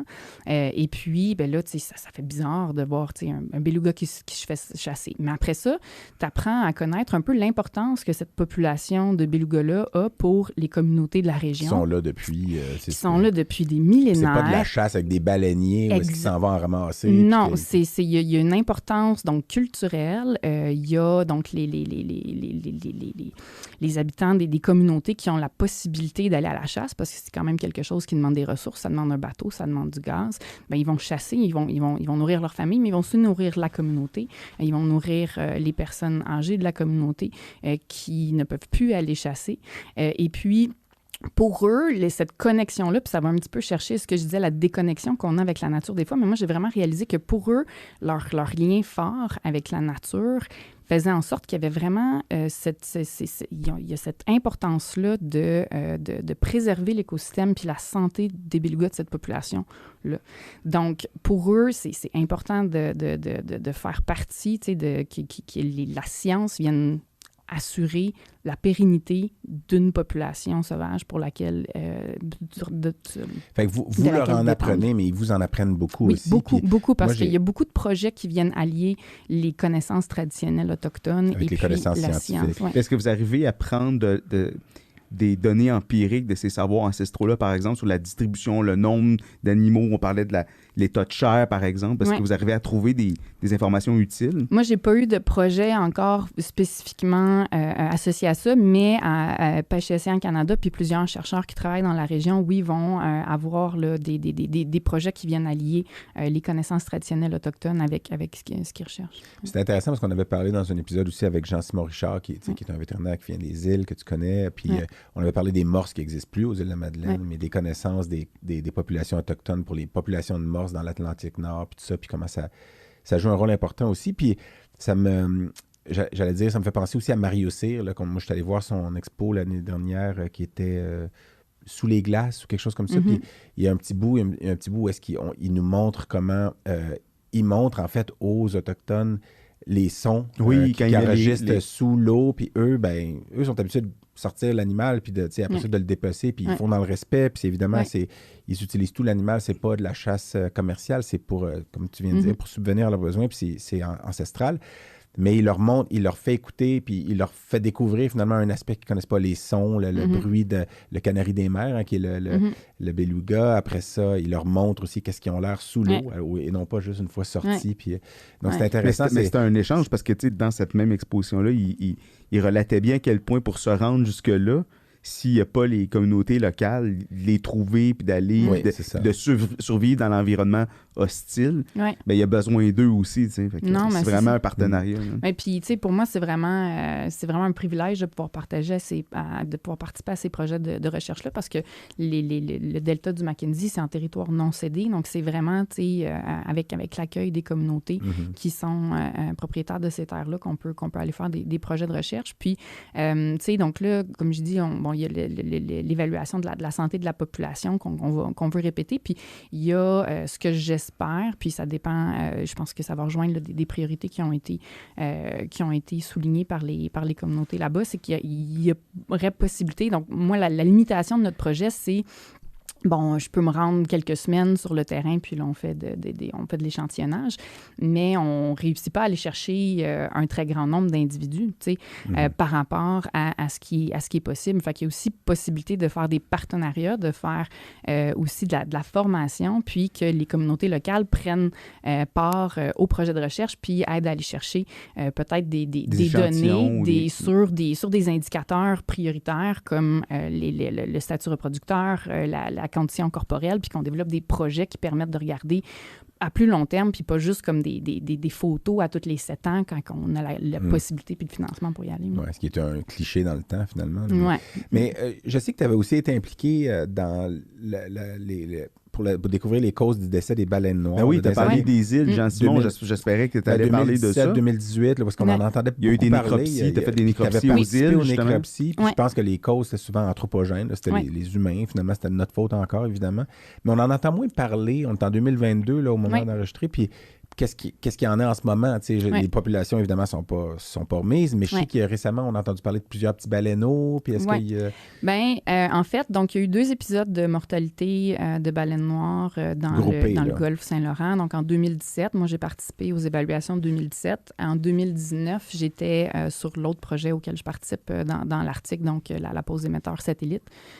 sur les belugas, donc j'ai pas participé à ceux-là. Mais dans les deux cas, les principales causes de mortalité qui avaient été, dans le fond, identifiées, c'était associé à l'humain. Donc, soit des collisions probables avec des bateaux ou des empêtrements dans des cordages filets, de pêche. Ouais. C'est souvent nous autres, hein? C'est pas mal tout le temps. Donc, c'est ça. Mais suite à ces évaluations-là, en fait, il y a des actions qui ont été prises par les gouvernements pour essayer de mitiger les différents facteurs humains qui peuvent venir affecter la population. C'est certain que ce qui vient jouer là-dedans, hein, ce qu'il faut penser, c'est qu'avant 2017, il y avait les baleines noires se tenaient beaucoup dans le nord-est des États-Unis. Et puis, il semble y avoir un changement au niveau de la répartition estivale des baleines. Associé au changement des températures. Qui est associé à certains changements au niveau marin. Parce que historiquement, il y avait une source de nourriture stable, puis il n'y avait pas besoin de venir jusque... Donc, il y a dû avoir une adaptation de l'industrie. Ça fluctue encore, non? Parce qu'il y a des étés où il y en a moins aux îles. Exactement. Puis... Donc, présentement, il y a une gestion qui est dynamique au niveau du golfe du Saint-Laurent, selon s'il y a la présence de baleines noires qui identifient ou pas. Mais ma compréhension, c'est qu'il y a aussi beaucoup de changements au niveau de où les baleines vont. Puis, donc, c'est ça, on peut se poser la question de si c'est associé. La population fait l'objet d'une surveillance comment? C'est satellitaire? C'est les pêcheurs? C'est beaucoup de choses. Au niveau, donc j'ai récemment participé à un colloque aux États-Unis justement là, sur les baleines noires, donc ça m'a permis de me mettre à jour un petit peu. Puis j'ai discuté avec des gens de Pêche Océan Canada, puis il y a quand même une surveillance qui est constante. Donc il y a une surveillance qui est aérienne, qui est faite donc par Transect du golfe Saint-Laurent pour évaluer la présence de baleines noires. Puis c'est certain qu'il y a aussi des déclarations qui peuvent être faites par les personnes qui naviguent là, ce plan d'eau-là. Est-ce que c'est une déclaration obligatoire? Est-ce qu'ils doivent le déclarer ou c'est volontaire? Puis, bonne question. Je pense qu'ils doivent le déclarer, mais après ça... J'ai vu sur ta page Facebook une photo où est-ce que tu es attaqué de moustiques. C'est une photo je veux dire, tout le temps, je pensais à ça quand tu disais que tu étais l'été. Non, mais c'est impressionnant. Là, je veux dire, oui, bien... T'es couverte, t'as un sourire aux lèvres, mais je veux dire... Avec les millions de moustiques qui attendent les 3 semaines chaudes pour... le lendemain, parce que... Mais en fait, il y en a beaucoup, ils sont très gros puis impressionnants, mais je les trouve pas très comme efficaces. Agressifs, ouais. Ils piquent pas assez vite, là. Ils se posent. Non, tu sais, le danger, c'est plus comme quand tu veux manger ou boire, ouvrir la bouche. Mais de protéines. Oui, tu sais, si tu es capable d'accepter leur présence sur toi, je suis jamais sortie de là avec comme beaucoup de bosses. Mais c'est sûr que t'es pas une vétérinaire à bosse, finalement. Non, c'est ça. Mais je reviens tantôt, j'ai parlé de tes interventions médias, parce que tu en as fait beaucoup. Est-ce que tu penses que tu étais préparé à ça quand tu as commencé? Tu sais, je veux dire, est-ce que, mettons, dans ta résidence, puis ton mentor, on en a parlé, Stéphane, parce que Stéphane aussi est beaucoup dans les médias, puis je pense que vous avez une job qui est... Moi, c'est rare que les gens viennent... Oh, on a entendu parler du cancer chez les animaux. Ça arrive. Des fois, c'est arrivé, ou j'ai donné des conférences sur les cannabinoïdes. Ben là, il y a un journaliste qui veut savoir pourquoi un vétérinaire parle du cannabis chez les animaux. Fait que je me fais questionner. Mais quand je mets ton nom, puis je mets actualité, ben il y a beaucoup de... Puis c'est souvent, bon, il y a la COVID, il y a toutes sortes de choses. Il y a des études, peut-être que vous avez publiées, etc. Bon, les choses que tu as faites avec les baleines puis les belugas. Mais est-ce que tu te sentais préparé à ça? Il y a même un résumé annuel des plus beaux cas du zoo. Moi, je suis tombé là-dessus sur YouTube. C'est vraiment le fun, non? Parce que tu présentes des cas, puis qu'est-ce qui est arrivé, qu'est-ce que vous avez fait. Puis... est-ce que j'étais à ça? Ou... nous deux, vu qu'on t'a déjà invité. C'est certain. Est-ce que j'étais préparée à ça? Bon, c'est pas, tu sais, je pense que j'ai une certaine facilité à m'exprimer, puis à essayer d'oublier qu'il y a une caméra devant moi. Mais... Est-ce que dans ta résidence, mettons, est-ce que Stéphane te disait, tu vas être souvent devant une caméra parce que tu vas être une vétérinaire de zoo? Puis je pense que de voir, tu sais, Stéphane participe à vraiment beaucoup là, d'interventions médias. Puis, tu sais, des fois, je pense qu'il a toujours aussi véhiculé que c'était important, tu sais, dans notre profession. On est une profession qui développe tout le temps. Puis les gens ont un intérêt. Les gens ont un intérêt. Puis ça fait partie de notre travail, tu sais, de faire de la vulgarisation scientifique. Je pense que, tu sais, d'avoir côtoyé Stéphane, où on s'en allait en auto à l'aquarium, puis là, il devait s'arrêter pendant 15 minutes parce qu'il y avait une entrevue. À la radio, puis là, t'écoutes comment il tourne, comment il est capable de simplifier. C'était par mimétisme un peu, parce peut-être. Que mon défaut naturel, c'est d'avoir tendance à faire des trop grandes parenthèses. Ah, tiens, on se rejoint. Oui, c'est ça. Et puis, je pense que d'avoir de côtoyer des gens qui sont capables d'organiser leur idée, ça fait en sorte D'être qu'il y a mieux un concis, continuum. Puis, tu sais, je veux dire, je m'échappe encore là, souvent. C'est mais, pas grave, nous, mais on aime ça. Ouais. C'est ce qu'on veut, nous. Nous, ce qu'on veut. Mais non, mais je reviens à la COVID, Ouais. parce que la COVID, évidemment, a été quelque chose qui a chamboulé l'univers, là, tu sais, en fait, la Terre entière. Puis aux L'univers. Ben, notre univers. Genre, il y avait de la COVID dans Alpha du Centaure, là. Des fois, je dis un mot, puis en le disant, ma gueule, je pense que se dit « Ah, pourquoi j'ai dit ça? Eric va... » Mais la COVID, donc, évidemment, a changé notre monde, puis qui n'est pas synonyme d'univers, mais que je voulais utiliser pour ça. Puis vous avez été, je pense, un des premiers zoos à vacciner contre la COVID. Est-ce que je me trompe quand je dis ça? Parce que vous étiez dans les nouvelles, en tout cas, puis même, j'ai vu un article où tu étais cité, puis tu étais interviewé par Le Sud-Ouest, qui est un journal dans le sud-ouest de la France, là, tu sais... Puis c'était pas écrit AFP, comme c'était pas une nouvelle qui reprenait. C'était vraiment Le Sud-Ouest qui vous avait interviewé. Ouais, ben, il y avait peut-être une certaine proximité à cause de la francophonie. Oui, mais non, en fait, on n'a pas été dans les premiers... On était dans les premiers à vacciner au Canada. OK. Mais le vaccin développé pour les animaux, donc qui a été initialement... Zoétisme. Ouais. Donc, qui est un vaccin ARN messager ou par curiosité ou pas non, du tout? ben, vecteur. Vecteur, OK. Oui. Donc, complètement différent du vaccin humain qui a été utilisé. Donc, il a été développé initialement assez tôt dans la pandémie quand il a commencé à avoir, dans le fond, des cas recensés chez les visons d'élevage.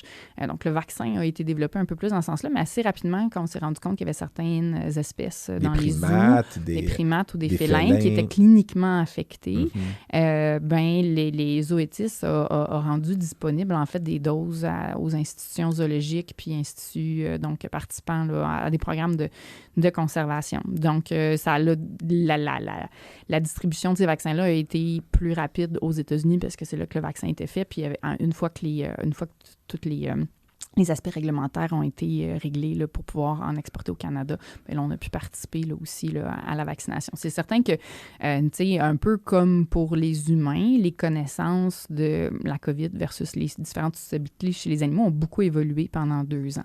Donc, rapidement, par la force des choses. Là, et puis, avec chacun des variants aussi, ça semble un peu différent. Donc, tu sais, c'est difficile. Puis, la décision de vacciner ou pas une espèce, donc, était basée au moment où il fallait prendre la décision sur le risque-bénéfice aussi. Exactement. Là, donc, c'est un vaccin qui était quand même sécuritaire. Nous, on a vacciné là, 90 animaux au zoo de, je pense, 24 donc, espèces. Surtout des primates, surtout des félins, certains autres, mais il n'y a eu aucune réaction adverse. Donc, c'était un peu c'est une question de risque-bénéfice. Il fallait aussi prendre en considération la facilité de prodiguer le vaccin.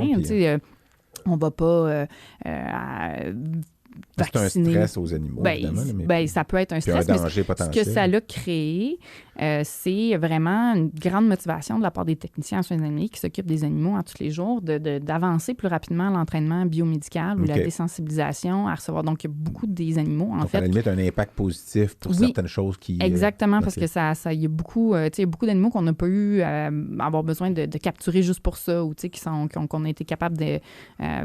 ou dans d'autres situations, ben, c'était une occasion de mettre à jour un examen de santé, par exemple, si on devait les capturer. Et puis...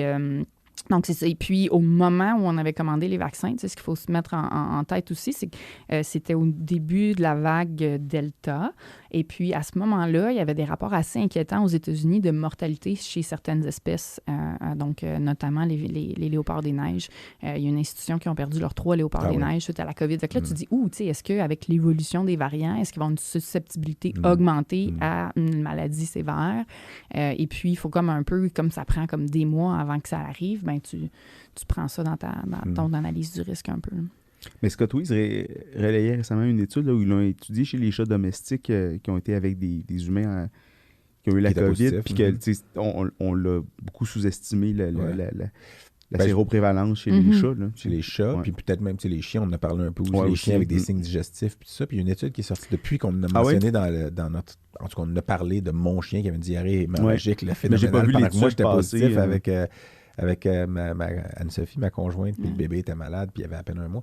Mais ça vous a touché plus peut-être que les vétérinaires, en tout cas d'animaux de compagnie comme nous ou d'autres. Puis je me dis, l'influenza aviaire aussi, évidemment, là, le H5N1, qui est encore un problème. En fait, la COVID aussi, c'est encore un problème. Là, mais vous aussi, ça vous touche. S'il y a des fois, il faut fermer, il faut enlever, sortir certains animaux pour les protéger. Puis évidemment, vous, c'est parce que ceux-là, particulièrement, parce que la COVID, j'imagine, ça vient des humains quand ils l'attrapent. Là. Vous, c'est l'influenza aviaire, c'est les oiseaux qui passent au-dessus du zoo. Vous ne pouvez pas les empêcher de voler au-dessus puis de déféquer. Non, c'est de la gestion du risque. C'est assez intéressant. Puis je pense que la médecine zoologique, ça. Moi, je navigue un peu entre mes intérêts médecine individuelle, bien-être, puis faune, puis un peu plus large au niveau population. Fait que j'aime ce mélange-là. Puis effectivement, c'est ça fait partie de... C'est très vous êtes au centre de tout ça. Puis, parce que j'ai regardé aussi tes publications, puis j'aime ça faire... Oui, vas-y. Non, mais parce que juste avant que tu parles des publications, moi, on a probablement fait les deux une recherche PubMed. C'est quoi ça, PubMed? Évidemment. Puis tu as une homonyme, une Émilie L. Couture. Qui travaille en cardio. Oui, en fait, qui est une physiothérapeute puis qui travaille beaucoup sur les maladies coronariennes. Puis on sait-tu, elle, son L, c'est pourquoi? C'est l'image. OK. L'image, vois donc. C'est pour ça que t'aimes ça, là? Oui, exact. Elle s'appelle Émilie L'Image Couture. Ouais. L'image, ça s'écrit comment? L-I-M-A-G-E. Il n'y a juste pas d'apostrophe. Ouais. Puis là, moi, je me suis dit, mais c'est quoi ton L à toi? On ne sait pas. Hein? Elle me l'a dit comme à l'heure. C'est lionceau. Mais ça se rapproche. On l'a dit tout à l'heure, c'était lionceau. Je pense pas qu'on ait dit ça. C'est Lancio. L-A-N-C-I-A-U-X. Ah! Oui. Donc, ça vient de mon côté maternel. Puis c'est français? Ça vient de quelle région en France? C'est une bonne question. Je ne suis pas incertaine. Mais je sais qu'il y en a beaucoup. Tu sais, le centre de la région de Saint-Herménégil. Mais tu vois, c'est ça. Là, PubMed, pour lui, il y a une Émilie L. Couture. Ah, OK. Puis il met les deux ensemble. Donc, si tu avais utilisé... non, c'est pas une Émilie. C'est Émilie l'autre aussi? Oui. OK. Moi, je pensais que tu disais Couture E-L, tu sais. Non, c'est Émilie L. Couture. Mais elle, c'est Emily, l'autre? Non, c'est une mais il y a peut-être encore plus d'Émilie Couture. De Sherbrooke, je pense bien qu'on dit Émilie. Non, attends, mais l'autre Émilie, c'est une fille de Sherbrooke aussi? Oui. OK. L'autre Émilie Couture. Bon, oui. Il y a puis PubMed, il vous met comme si c'était une seule et même personne. Ah. Donc, si tu avais utilisé ton Lancio, là, ce serait clair. Oui, mais il faudrait que tu mettes Lancio, trait d'union, Couture. Mais vous étiez plusieurs coutures, parce qu'il y avait professeur Couture qui était à la faculté aussi jadis, il y a beaucoup de qui vient aussi, je pense, de Compton en plus. C'est très possible. En fait, toutes les coutures au Québec, ma compréhension, c'est qu'on vient toutes du même ancêtre qui est arrivé en 1627. J'ai plus d'informations de ce côté-là. Non, mais c'est bon, 1627, c'est quand même dans les débuts. Il était dans premier colon de la Pointe-Lévis. OK. Donc, Guillaume Couture, il y a une école secondaire. Ah, Guillaume. Ben oui, ça me dit quelque chose, ça. Puis mais il y a un chemin Couture à Compton. Il y a un chemin Couture qui est à 200 mètres de chez mon ex-coloc, Éric Martineau, que je salue. Puis à donc, chaque fois, tous les coutures viennent de Compton? Non, c'est ça, c'est pas ça la conclusion que tu as tirée de ça. En fait, puis ma mère a fait l'arbre généalogique de sa famille Lancio, puis à quelque part, il y avait un Couture aussi. Donc, tu sais, je pense qu'il y a le premier Couture a été assez prolifique avec 7 enfants, puis je pense que l'embranchement est assez large après. Dans ce temps-là, il se retenait pas. Là. Je veux dire, il en faisait les enfants. Mais c'est parce que j'ai... En tout cas... C'est sûr que les moyens de retenue étaient plus limités, par contre, mais... en tout cas, Mais... on s'est occupé les froides soirées d'hiver. Oui, c'est ça. Mais pour parler de je veux pas parler de toutes tes publications, c'est pas ça le but, mais il y en a quand même, j'ai regardé juste les titres, il y en a qui... Puis évidemment, moi, c'est comme... Mais je vais le faire quand même, c'est ça? Non, c'est ça, oui, un peu, mais parce que, évidemment, c'est des animaux, c'est des exos, tout ça. Puis, tu sais, il y en a qui me touchent plus petit. Il y a un cas, je pense que c'est probablement ton premier rapport de cas qui était un carcinome spinocellulaire cutané sur un hérisson pygmée, Atelerix albiventris. Albiventris qui veut dire ventre blanc, là, tu sais. Donc, puis après ça, il y avait la castration chirurgicale des chauves-souris frugivores. Ou archéectomie, c'est peut-être pas castration, peut-être ovariectomie. C'est tellement prévisible où tu t'en vas, là. Non, tu sais pas où je m'en vais. Il y avait le diagnostic chez les baleines franches, pourquoi étaient mortes les baleines franches de l'Atlantique Nord, puis c'était souvent encore là anthropogène. Là. C'était des bateaux qui fonçaient dedans ou des bouts de filet, etc. Mais, puis il y avait tu parles des corps étrangers vaginaux chez les primates non humains, ça c'est récent, puis c'était tout le temps des conditions pathologiques sous-jacentes, dont certains cas de cancer, de l'endomètre, etc. Mais c'est pas là où je m'en vais. C'est que moi je me dis, quel est l'animal le plus nuisible qui est dans l'enceinte du zoo de Granby? Puis évidemment que ta réponse, c'est le bipède qui paye puis qui rentre. Puis j'espère que c'est ça. Parce que moi, la publication que j'ai lue, puis je me dis, maudit qu'on est cave. Puis c'est le titre en anglais, c'est Human Para-Influenza Type 2 Related Illness and Death in a Group of Captive Western Lowland Gorillas. Puis en français, je l'ai francisé par... je ne l'ai pas francisé finalement, mais c'était des cas de décès chez des... Un décès. Un décès, mais les deux autres avaient été malades. Ouais, ça, c'est le gorille de l'ouest des Occidentaux. Comment ça, c'est quoi en français? Le gorille des plaines de l'ouest. Des plaines de l'ouest, dont le nom scientifique est... moi, j'adore ça. Parce que on dit la moufette, c'est méphitis. Donc, c'est deux fois le même mot. Mais lui, c'est gorilla. C'est triplé. C'est tabarnak, gorilla au cube. Là. Ouais. Puis moi, j'adore ça. Puis en même temps, c'est simple. C'est un bon groupe de rap, ça. Gorilla au cube. Gorilla. C'est comme gorilla au cube. Puis gorilla. Mais ce qui est triste et stupide, c'est que ces animaux-là, ils sont tombés malades du para-influenza type 2, ou en cours, c'est le HIPV2, là, pour ceux qui veulent... Puis la cause primaire, c'était de la bouffe qui a été lancée aux gorilles par des visiteurs. La cause supposée. C'est certain qu'on n'a pas été capable de confirmer ce lien-là. Pas mal mais sûr qu'il y a un douchebag quelque part qui se sent coupable s'il nous écoute en ce moment. On n'a pas dû lancer ça au gorilla.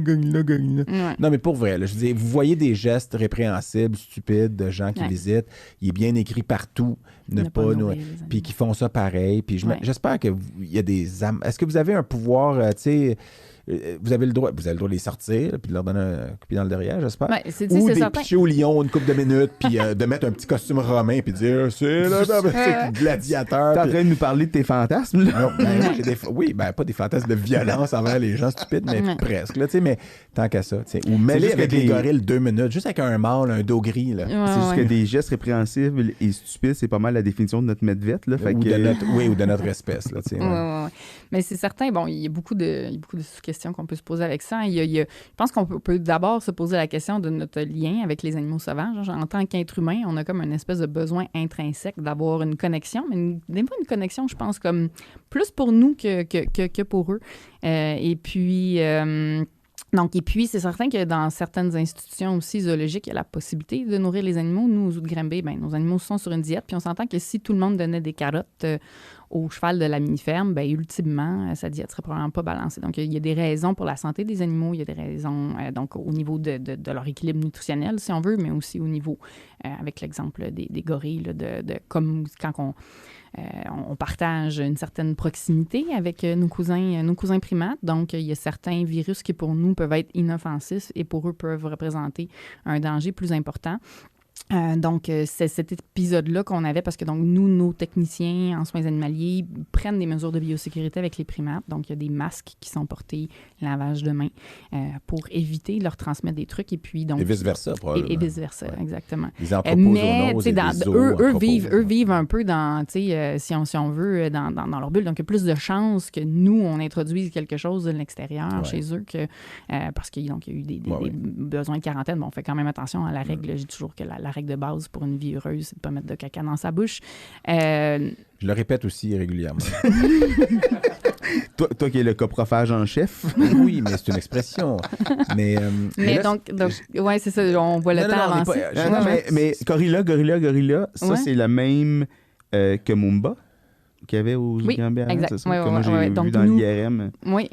Donc, nous, on garde un groupe de mâles. Et puis, donc, c'est ça. Ce qui arrive, c'est que je pense qu'il y a certains visiteurs parfois. Puis, on s'entend que ça représente une minorité de personnes qui viennent au zoo, mais c'est souvent une minorité qui peut causer plus de problèmes. Et puis, contextuellement, il y avait eu observation, il y avait des traces qu'il y avait un peu avant que nos gorilles soient malades, comme quoi ils auraient reçu de la nourriture. Donc, il y a eu une espèce de lien contextuel qui a été fait avec ça. Et puis, on a eu la chance de pouvoir avoir un partenariat avec un chercheur là, en virologie humaine qui a été capable de séquencer la souche puis de confirmer que c'était une souche qui était à ce moment-là en circulation en plein milieu du mois de juillet. Mais je trouve ça décevant, en tout cas. Mais bon, c'est ça. Je pense que c'est une question, ça fait un peu partie de notre rôle d'éduquer. Donc, suite à ça, on a fait des vidéos, on renforce. Puis, je pense que cette étude-là, par exemple, vous avez publié le case report, c'est 3 cas, mais vous en avez parlé, vous avez... Oui, il y a une vidéo éducative qui a été faite, qui est jouée parfois sur les réseaux sociaux du zoo. Je pense que l'idée, c'est de sensibiliser parce qu'on ne pourra jamais, il va toujours avoir des individus qui ne vont pas nécessairement suivre les codes de conduite. Où il y a de l'homme, il y a de l'hommerie. Oui, exactement. Donc, mais plus on sensibilise les gens à l'importance de ne pas faire ça pour la santé, plus il y a des gens qui peuvent supporter puis donner des indications au public aussi. Puis là, c'est certain que pendant, ça fait aussi repenser des fois les designs d'habitat. Est-ce qu'il y a des choses qu'on peut faire pour limiter que ça arrive aussi? Donc, on approche de la fin, puis même, on l'a peut-être on est pas mal mais c'est pas grave. Je veux premièrement dire que tu es la première invitée qu'on a qui est en chaussettes, puis j'imagine que ça paraît pour ceux qui le regardent en vidéo, mais j'adore ça. Puis elle est dans notre gazon. Oui, elle est pieds nus dans le gazon. Pieds nus dans l'aube de je me ma sens chaîne confortable 47. en chaussettes. Je travaille souvent en chaussettes. Écoute, je t'envie, je suis jaloux. Ben oui, parce que lui, il met des chaussettes en sandales aussi, puis on le sait. Mais aussi, c'est parce que je m'en voudrais d'oublier un dernier petit point qui est qu'en 2022, tu as quand même eu une distinction. Merci, je pense pas qu'on peut passer à côté de ça. Prix de la relève. Prix de la relève 2022. Au gala des étincelles. Exactement. Quand tu es le prix de la relève des étincelles, c'est quelque chose quand même. Ben, on peut premièrement te féliciter pour ça, parce que je suis certain que c'est pleinement mérité. Je connais pas leurs critères, puis c'était quoi, mais ça impliquait quoi? C'était le prix, c'est l'Université de Montréal? Je sais pas ce que tu as gagné, mais je suis sûr que c'était pleinement mérité. Non, ça sonnait comme ça un peu. Je peux pas aller lire sur le détail de qu'est-ce que ça... Oui, donc... qui était en compétition? Est-ce que tu as été nominé par quelqu'un? Oui, en fait, c'est la doyenne de la faculté de médecine vétérinaire qui a soumis ma candidature, Dr Théoret. Et puis, donc, c'est un prix qui était remis à un gradué de l'Université de Montréal de moins de 35 ans, donc j'approchais un petit peu la date d'expiration, qui s'implique dans la communauté, puis peut servir un peu d'inspiration. Donc, c'est sûr que ça faisait plaisir comme reconnaissance là, de voir que je pourrais peut-être avoir un certain impact positif. Là. Bon, félicitations pour ça. Ben oui, puis un bel exemple pour la profession. Puis les futures générations de vétérinaires. Oui, mais je pense que si ça pouvait aider à faire ressortir l'ensemble des choses qu'on peut faire comme vétérinaire, parce que c'est large comme domaine, ça me fait plaisir. Mais merci d'avoir souligné ça, Louis-Philippe, parce que je l'avais noté ici. Je l'avais noté, puis on a failli passer par-dessus parce que je me promène de haut en bas dans la page. C'est ça, on défilait dans nos pages. Mais merci beaucoup, Émilie. T'avais autre chose à dire, Eric, ou non, on approche comme... Je cherchais une façon de closer parfaite, puis... c'est la façon. T'es tellement bon. Je pense que dans l'introduction, il va falloir le spécifier, ça. En fait, on l'a spécifié, n'est-ce pas? Comme on l'a dit en introduction. Comme on a aussi dit dans l'introduction qu'on remerciait, et on le fait encore, Nestlé Purina d'être nos partenaires pour... cet épisode-là. On a oublié de manger des croquettes. Je suis déçu parce que... On peut le faire maintenant, regarde. Mais on voulait... il nous reste plus de bière. Mais gars, je te pitch une croquette, t'as pas le choix de la manger. Puis je suis pas sûr que je vais forcer Émilie de faire ça.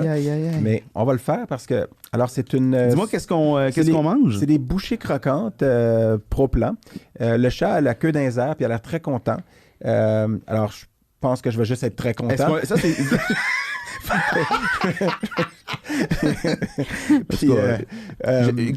Cultive ton jardin secret. Mais ça, donc c'est une première, on les a jamais goûtées, celles-là. Non, on les a déjà goûtées avec la bière et... mais rappelle-nous, là, c'est Flavor.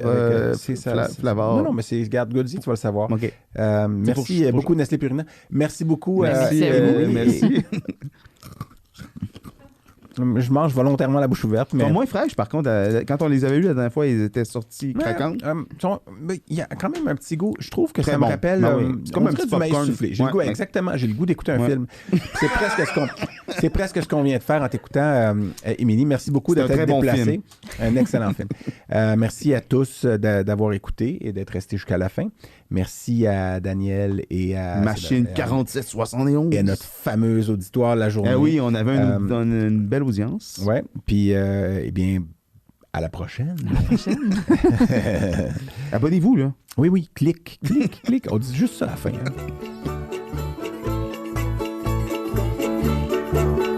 Eh bien, bien, voilà qui conclut cet épisode. On espère que vous avez apprécié ça autant que nous, on a eu de plaisir à le faire. Éric? Et si vous avez aimé ce que vous avez entendu, abonnez-vous sur toutes les bonnes plateformes de podcasting et sur nos médias sociaux.